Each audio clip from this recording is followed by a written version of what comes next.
Welcome back to the Pursuit Podcast. Today, we're going to be talking about acknowledging contributions. Before we get started, a very quick thank you to our sponsor. Neximo provides developers with APIs to let them seamlessly integrate voice, SMS, authentication, and a whole host of other really interesting functionalities into their work. You can see more about their products and see more about what they do at neximo.com. Or if you feel like thanking them for sponsoring the podcast, find them on Twitter at @NeximoDev. I'm your host, Jessica Rose, and today we're here with... Hi, I'm Katie. You may know me from such conferences as PyCon Australia. I'm also currently a director of the Python Software Foundation and a director of the Django Software Foundation. Hi, Jess. Hello. It sounds like you do a lot all the time. Pretty much, yeah. And we're going to be talking today about acknowledging contributions. What kind of contributions are we talking about here? They are contributions to open source that people sometimes forget completely valid contributions, even though they don't directly change or manipulate any code. Okay, so not just open source contributions that touch code and no serious big hoodie hacker skills, but folks doing other stuff as well. Exactly. There are so many other tasks that have to happen for projects to keep going. You can't just have people coding on it. You have to have people maintaining it and supporting it and telling people about it in talks and blog posts and stuff. So the current paradigm we have of the only people who have contributed to this project are those that have gotten their code into the master branch is not accurate, and I've been working to change that. There's a lot of work that isn't code, that goes into projects, that goes into communities, that goes into essentially everything we do in the tech ecosystem. And yeah, getting that, if you can't pay someone for it, paying somebody for it would be ideal. Finding ways to acknowledge that seems like a good interim step. Where would people start? What I've been trying to do is come in partway through the cycle of how contributions happen, where people have already contributed to a project. And what I'm trying to do is get the project maintainers and the leaders of the projects to be able to acknowledge that, hey, that was really good. Thank you for doing that. And trying to give back just something to the people that have already contributed, which helps them maybe continue to contribute. Okay, so where might I start? Should I just start looking around for folks who are doing stuff? Should I ask, hey, did you do a thing? Well, it depends how your project is set up. If you're working on GitHub or GitLab, maybe take a look around your issue tracker to see who's reviewing code or who is logging bugs or who is helping triage things. Those actions in GitHub that don't count towards the being a contributor of code stat, that's a good place to start. Or maybe looking at your other tooling as well and be like, wait, who's closing some of these tickets? Exactly. Your issue trackers in general is a good way. Also checking out who is responding to Stack Overflow questions. Oh. Is a really good way. And maybe sending them some chocolates or a bottle of wine or stickers. Is that what we're talking about? Sending out some swag to be like, hey, thanks? Or is it a different exchange that you've imagined? Well, for bigger projects that happen to have marketing budgets where swag is a thing, absolutely go for that, do that. Tell your marketing department if that's not a thing, that it should totally be a thing because, hey, these are people that are interested in using our product. They would like swag, and that's a marketing opportunity. However, the way that I've been talking about it is the free fuzzy kudos way, and it's a 5-step process. Would you like to hear more? I love stepped processes. I love numbered lists. Let's do this. I would like to subscribe to your newsletter. I would like to learn more. Okay, well, this list isn't from me. This list comes from a wonderful lady called Leslie Hawthorne. Oh, wow. She wrote about this list in a blog a couple of years ago now, and it's a 5-step process on how to thank people for doing good things. First step. Step 1. Write down what they've done. Oh, so actually keep track of it. Yeah. Being able to articulate what somebody has contributed to your project really helps take it from this ephemeral thing to actually something solid and documented. Step 2. Step 2, we're already on step 2. This is not just a list, but it's a list that ticks along really well. Okay, I'm going to write it down. I'm going to either keep a messy doc with all of it or some kind of beautiful spreadsheet, but I have written it down. Yes. You've written it down. Step 2, send it to them privately. An email, a direct Twitter message, a handwritten letter if you're one of those people. I've gotten kudos before in the form of postcards, which has been really nice. Oh. Yeah. So they're the 2 mandatory steps in this process. There are 3 other optional steps, but they're the 2 mandatory ones. You write down what someone has done and how cool they are, and then you send it to them. Step 3, describe and acknowledge the person publicly with their consent. You can do this on Twitter, on Facebook, in your community newsletter. Make sure you get their okay first, because some people do not appreciate being called out, even in a positive manner. That's really fair. I was one of those people for a very long time. Now it's like, come at me. Just tell me I'm wonderful. I don't mind, really. Praise all the time. Yeah. Step 4, turn it into a LinkedIn recommendation. Oh no. You didn't tell me these steps would require me to log into LinkedIn. This is an optional step. Okay. On LinkedIn, you can list a whole bunch of attributes on your digital e-resume or whatever they want to call it. And one of those is called experience. Your work on open source projects is experience. Use it as such. Use it to pad your resume. So this is really interesting because I hear a lot of folks breaking into technology, or a lot of juniors, very reasonably complain that even entry-level jobs want experience doing things from entry-level jobs. It's sort of a closed loop of, well, get the experience to get the experience. Whereas you're suggesting that we could use, or one could use, or folks who do have the time and do have sort of the privilege and the luxury of being able to invest some time could use open source or community contributions to demonstrate that experience. Exactly. And the great/terrible thing about LinkedIn is that although you can recommend someone with a great big flowery paragraph of text, you can only do that if you associate it to a listing that person has under their experience or education. Oh. So if I was to put down that I volunteer for whatever project, no one could recommend me for that because LinkedIn is terrible, but also I shouldn't be listing it as a volunteer experience. I should be listing it as actual experience. And then I could get the president, the director, the lead core developer to say, hey, Katie did a really good job on this.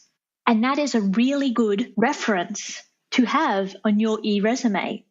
And if somebody hasn't heard this podcast, if somebody isn't familiar with Leslie's 5 steps, if somebody hasn't heard you talk about this, if I've gone ahead and I've listed open source contributions and open source involvement as I could, or as I should, if I've listed that as experience, as work experience, I can go ahead and ask other people for these endorsements if they don't sort of opt into them, can't I? You can. LinkedIn lets you ask someone that you're connected to be recommended.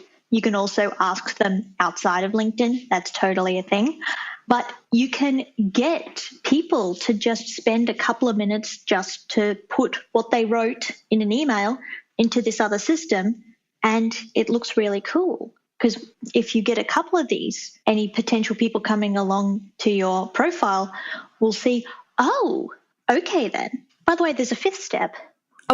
Sorry.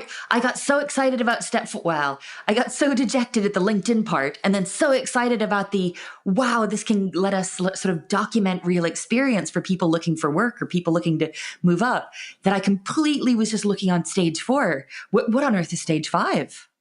An optional step, totally up to you, but do this entire list for someone who's not like you.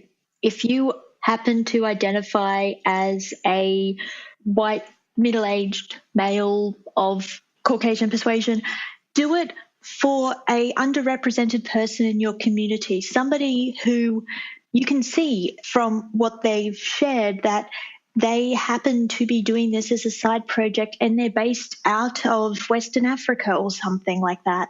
Or if you're a programmer, do it for the designer who helped make your wonderful project icons and branding guidelines or themes, but you had to do the actual commits for them, but thank them for their work. That sort of thing. Bring in people from outside your normal sphere of community and make sure that the people that are doing the work, code or not, if they are doing the work, you thank them publicly.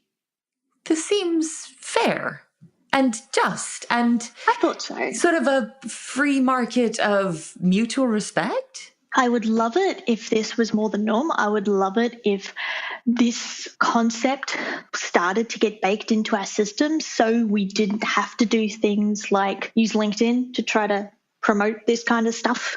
It would be great if our coding systems were able to acknowledge everyone who's inputted into the particular project or allowed customizable additions to this person has also worked on this project, but they haven't used this particular platform because what they're doing is outside of the platform, that sort of thing.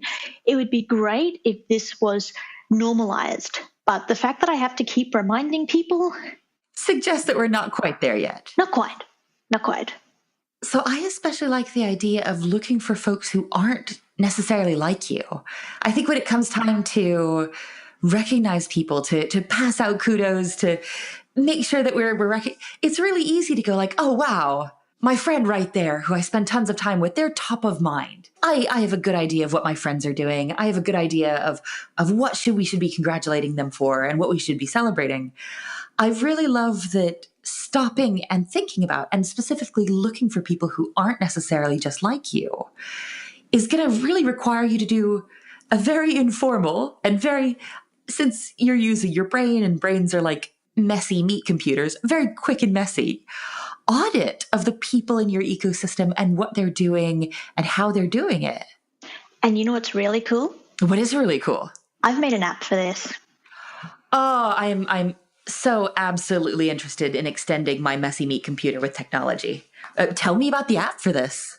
I should have mentioned earlier, but Leslie's list has been put together where she says that it's all about having a place to hang your hat. So when she started this back in 2015, she was using the hashtag LABHR. Let's all build a hat rack. A hat rack? A hat rack, because it's a place to hang your hat. It's a place that you can call home. It's a place where you can say, I have this and I have this and I have this. But I've been using LABHR, the hashtag, and I've also have a whole bunch of tooling under LABHR on GitHub. So I have an app that will go through and find all the actual contributors on your GitHub project. I have one that iterates over a tag in Stack Overflow, and I have one that also goes through the history of a Wikipedia page. Oh, that's fabulous. I thought so.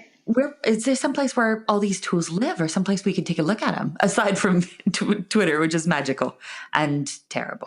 LABHR.github.io. And I can put this in the show notes, I'm sure. We can get these in the show notes, absolutely. And in our magical illustrated sketch note summary. So I think this is such an interesting topic. I think that looking at who we recognize, how we recognize them, and why we recognize them is not just a really valuable way to make sure people are getting recognized for what they do. It also does, as you've touched on, it does give people real tangible benefits. It gives you, the potential for more money, the potential for bigger jobs, the potential for scarier projects. Exactly. One thing that my process and Leslie's process does not factor in is the fact that we're coming in after the contribution has happened. But if getting all these really cool things on your resume sounds interesting for you and you want to get started with your open source stuff, I have another good friend who's written a book for that.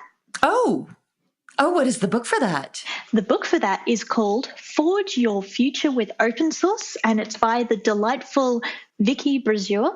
The ebook is currently in beta on the Pragmatic bookshelf, but I've had the privilege of being a technical reviewer for it, and it is a wonderful book that goes through the people processes, the considerations, all the things that even as a seasoned open source developer like I am, I've read through it and gone, oh yeah, I really do need to consider stuff like making sure that I read communications from tickets that I get of issues and assume that if I see grammar issues or something like that, assume that the person's first language may not be English and work with them on that sort of thing. So sort of using these books and using this framework and using tools, not just as an extension of our memory and not just as an extension of our personal recommendations, but almost as a way to extend our empathy and to extend the way we approach and think about contributions and contributors. Exactly. I love talking about this, and I'm really, really hesitant to pivot the conversation a bit because I would love to stay on this all day, but I'm concerned our dear listener does not want to listen to 12 hours of me going, yeah, I know, right? And I want to touch on an incredibly cool thing that you've done. Oh, really? Did you help make an emoji? I may have made an emoji. So for longtime listeners to the podcast, we had Terrence Eden come on, almost a year ago now, who talked about the, what are the polite words? Extended, there we are, and somewhat challenging bureaucratic problem of getting a new character or getting new characters into Unicode. And Unicode are like, oh, I'm going to get this wrong, sort of like emoji, but not right. They're like shared characters your computer knows about, but less cute generally. Emoji are a subset of Unicode. Ooh. So Unicode is the universal encoding that all computers and all programs should use. You shouldn't be using ASCII. You shouldn't be using Latin 1 because they are, again, a subset of Unicode, the universal encoding. And emoji happens to be a little tiny section in this great big expanse that happens to be where all the sparkles and unicorns live. Well, quite literally where the sparkles and unicorns live. And the dragons, yeah. Oh, there's a dragon. There are many dragons. Back on track. You decided to sit down and give not just the internet, but every very modern mobile phone user a gift. And you thought, oh, wow, I'd love to give the world an emoji. What did you make us? I got you a parrot. This is I love how every other nerd, and maybe our dear listener, has instantly thought of the same thing. Is this parrot sort of inclined to specific activities? Maybe into a party or two? Yes. Did you make us a party parrot for emoji? See, that's where the whole politics comes in. Okay, I'm gonna pull my expectations back a little bit. Technically, the emoji that was accepted into the universal standard of encoding characters is a parrot. I asked for a tropical bird. Okay. Based on the party parrot, but it does not party on its own. I apologize profusely for that. However, there are different partying emoji that you could pair with this to make it a party parrot. I was just thinking like party horn parrot. Exactly. And there is also now in the same set that the parrot is in is also a person with party hat. Oh, we're just like 2 updates. What is that? 6 years. Maybe 4. No, they're now annual. So they're now annual. As long as you install your updates on your laptops and your phones, you get security fixes and you also get new emoji. Everyone. Well, I mean, download your security fixes anyway, but like quickly to the emoji. To the emoji mobile. I wanted to talk about something a little bit weird, and I don't know if you'd seen it. Go on. So the Unicode Consortium has a small problem they're having to address. I know of this planned abdication, with the upcoming planned abdication of the Japanese emperor. Yeah, so this is a really interesting cultural issue because dear listeners, I could talk for hours, and I have spoken for hours, and a lot of it's been recorded, about the history of emoji. Emoji came originally from Japan. This is why we have bento box and sushi and fish cake and Django and all these other Japanese-inspired emoji. However, in Japanese culture, they have their own calendar based on which emperor is in power. Yeah. I think it's power. The reign of the emperor. The reign of the emperor. Thank you, Jess. Yeah. So when I moved to Japan, my birth date is both 19 mumble mumble, but also became Showa mumble mumble. Okay. Mumble mumble, a fine vintage Mumble. indeed. Old enough, thank you. Yes. But when the emperor changes, there needs to be a new age. A new era name, Yeah. There needs to be a new era name, which means there needs to be a new character to denote this era name. It doesn't just go 1999, 2000. It's based on the name of the emperor. And the problem that Unicode has is that their current release cycle has changed from whenever to annual, but they're going to need to release a patch as soon as they can from this particular date where the succession happens to ensure that Japanese people can write the year. And I think it gets a little bit more complicated because we're not going to know what the new era name is, what the new Jidai is, until that abdication process gets started.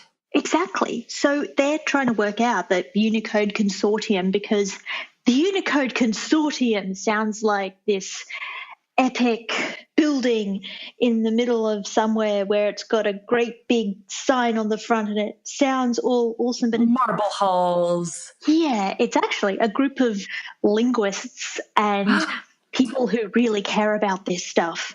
They have worked so hard over so many years to make everyone be able to communicate more effectively with each other. And they are amazing people. But yeah, they need to work out this release cycle. They need to, as soon as the information that they need happens, they need to work out how to cut a release as soon as they can. But also, everyone needs to pick up the new release as soon as they can. So your Apple needs to work it out and Android needs to work it out. And yeah.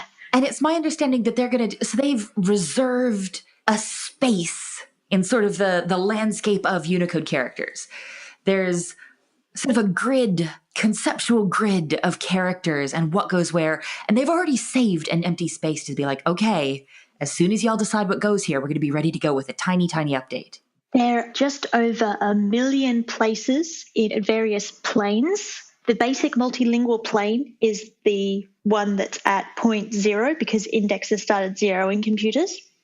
Emoji live on the supplementary plane, and each plane has how many thousand characters, but each character is uniquely identified by a code point. Oh. So they can reserve a code point. They can bang in a little sign into the ground and say, your character here. But knowing what's going to be there is pending. But at least they know where it's going to go. Your Unicode character here, but later. Yeah. And I think that because we've got, like, emoji's been around for a while and Unicode's been around, oh boy, for a while, we've got like weird history. I know we've touched a lot on weird Japanese Unicode things because of the history. There's also some ghost characters. Ghost characters? There's ghosts in them there Unicodes.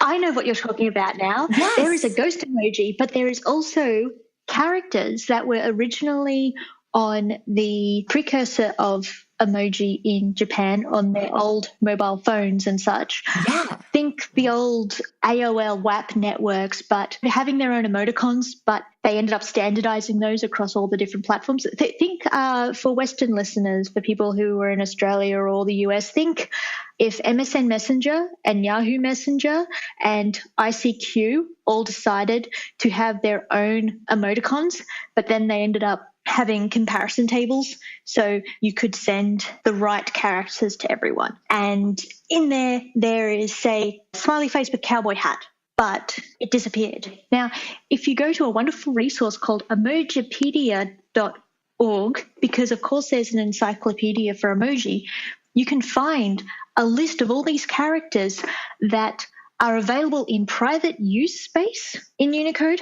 but aren't official. So there is one emoji on the old Japanese mobile phones which was the representation of a particular department store that doesn't appear anymore because that's not really something you want standardized in a universal encoding system. Yeah. So there's a few of those kind of strange ones around the place that you can find. But it sounds like, Jess, you're talking about something a little bit older. I am. And so there's some ghost characters like kanji that aren't quite right. They're fragments or they're mixed together wrong. My Japanese is not what it used to be, and it's not what I'd like it to be. But there were some ghost characters, I think, that were looked at in the 70s or may have come from the 70s, where folks had put them down and they got into the system, Unicode system somehow. But looking back, it's just like, what is this? Where did this come from? And there doesn't seem to be a lot of really compelling information for where this came from, or at least not a huge amount of really compelling information easily accessible in English. I'm not Japanese. You've spent more time in Japan than I have. I know a little bit of Japanese, but that sounds like a linguistic nightmare. I don't know. I always see it as like weird internet sort of, these gentle mistakes we make, and the gentle mistakes we make early on wound up either getting glued to the very fabric of Unicode or the very fabric of emojis, even when you talk about like these different approaches and different online emoji systems and which got absorbed and which had to die. But also, if you take a hard, incredibly sobering look at sort of the architecture of the web and a lot of the products we use, oh, wow, a lot of the mistakes we make live for a while with us. Would you like to know about one more example of that? Oh, am I going to wind up being very concerned very quickly? No. Oh, fantastic. I would love to hear about a non-terrifying example of the mistakes we make living on the internet. Do you remember wingdings? I have a very, very firm, very emotional grasp on the memory of wingdings. Oh, wow. Wingdings and webdings have been incorporated into Unicode in the last few years, literally because of backwards compatibility. How? So all those strange wingdings characters, like man in business suit levitating, which itself was added because they happened to be space, are now standardized. I had so many questions about why that weird emoji existed, because there is now sort of on most modern mobile phones. I think if you use it on lots of computers, you get man levitating in a business suit as an option. And you're telling me this is a leftover space in wingdings, and somebody in the office after 4 cups of coffee was like, hey, let's do a levitating dude. And now that lives with us today. It was apparently, according to the research that I read, based on a artistic representation of their favorite record label. This is absolutely joyful. I thought you'd like it. I admit that when I was talking about sort of your problems living forever in the internet, or your mistakes living forever, it made me feel a little bit concerned. But this is the most warming and the most charming version of that I could possibly imagine. I thought so. I think we could talk for emoji forever. We could. And I would absolutely do that. Or I could tell you how you could find me on the internet and chat more, dear listener. I was just about to ask if somebody wanted to self-serve more valuable, wonderful, gently bonkers emoji knowledge, cool web stuff, and I guess take a look at how somebody does what sounds like 9.5 jobs and stay happy. Where could they find you on the internet to learn more about everything you do? I am Glazant, Glasnt, on Twitter, LinkedIn, Facebook, Instagram, Flickr, glazant.com. I am all the places. I also have a whole list of all my talks on my website, including all the emoji ones, all the ones about thanking people, all the ones that aren't about emoji or thanking people. They do exist. And if you want to know more about emoji from some of the best people who just nerd out about emoji, you want to follow Emojipedia on Twitter, and you also want to follow Fake Unicode on Twitter. Oh, Fake Unicode. Who retweets and finds all these really interesting things where Unicode doesn't work properly, or there's strange rendering issues with emoji, or they retweet me when I accidentally break conference systems because I decide to put emoji in the titles of my talks. It's a really interesting feed. Ooh, good times. Yeah, good times. I think there was a UK bank that had their mobile system taken down sometime this year because somebody put an emoji someplace unexpected. But I think any place you've got a text field, it's got to be expected, right? That happens all the time. Not normally taking down banks, but it happens all the time. Before we go, I was just wondering if you could talk to us really quickly. Give us a wonderful little teaser on what is that non-party parrot going to look like? Well, it depends what device you're using. If you are on the web Twitter or on one of the official Twitter clients, it looks like a green parrot that has a blue and red vest on. So it sort of looks like a kakapo that's dressed up for a night on the town. To go out for a party. And for those who don't know what a kakapo is the species of bird that was the inspiration, one particular bird of which called Sirocco is the party parrot. And to learn more, you want to see the kakapo episode of Last Chance to See with Stephen Fry. And this particular parrot, Sirocco, gets a little bit playful with one of the people on this trip. And it's that animation that turned into Party Parrot, and it's that Party Parrot that turned into my tropical bird submission, and it's that tropical bird submission that turned into the parrot emoji. That's on Twitter. A beautiful cycle. Yeah. The other versions aren't official yet, but we've been teased little bits. We know that on Windows, it's going to look like a scarlet macaw, which is kind of cool. So nice red plumage, blue little tail feathers, that sort of thing. And on Apple, it's going to look like not a party parrot, not a scarlet macaw. I'm not actually sure what kind of bird it is. It looks like it could be an Australian native bird. It's mostly green. It's got a little bit of red just above the beak, some yellow around the face, and red tips to the end of its wings. So it's definitely a parrot. I'm just not sure what kind. You're like, it is a shared platonic ideal of a parrot, but just not shared by us. Yeah. If anyone happens to know what species of bird the Apple iOS representation of a parrot, please let me know. It turns out it's really hard to do bird identification on a emoji. Fantastic. Leaving us with one last word of wisdom, which is biology and zoology via emoji will prove a challenge, at least throughout the next couple of years. Thank you so much for your time. It's been an absolute pleasure. And thank you, dear listener, for joining us. If you catch us for our next episode, I promise to bring you something brand new, something exciting. Don't be disappointed if we don't have any emoji for you.